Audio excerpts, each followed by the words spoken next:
Hello, Assalamualaikum everyone. Welcome to Economics Study with Farhana. Today I am going to tell you about how you will calculate three kinds of mean using STATA. So let's get started. Among the three kinds of mean, there are basically arithmetic mean, geometric mean, and harmonic mean. And how we will calculate these three kinds of mean at a time using STATA, I will show you that. So first of all, you need to go to STATA. Here, suppose I want to find out the arithmetic, geometric, and harmonic mean of the mileage.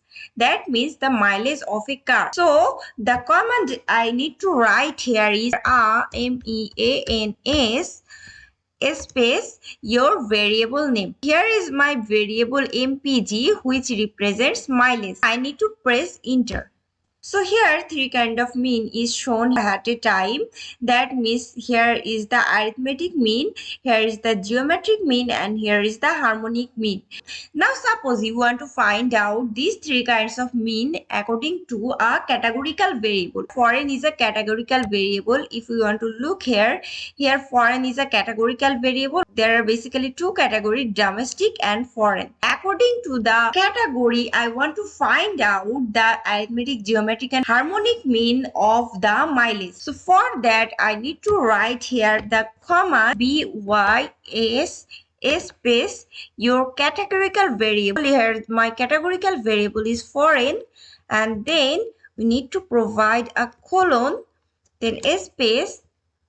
You need to write here MEANS space your continuous variable. Here my continuous variable is mileage, that is mpg. So you need to press enter. Here you have found the three kinds of mean of mileage according to the category. The first one, here we have found the arithmetic, geometric, and harmonic mean mileage of the domestic cars. And in the second case, we have found arithmetic, geometric, and harmonic mileage of foreign car. So in this way, you can find out three kinds of mean of continuous variable or categorical variable. I hope you will find this video informative. So Allah Hafiz.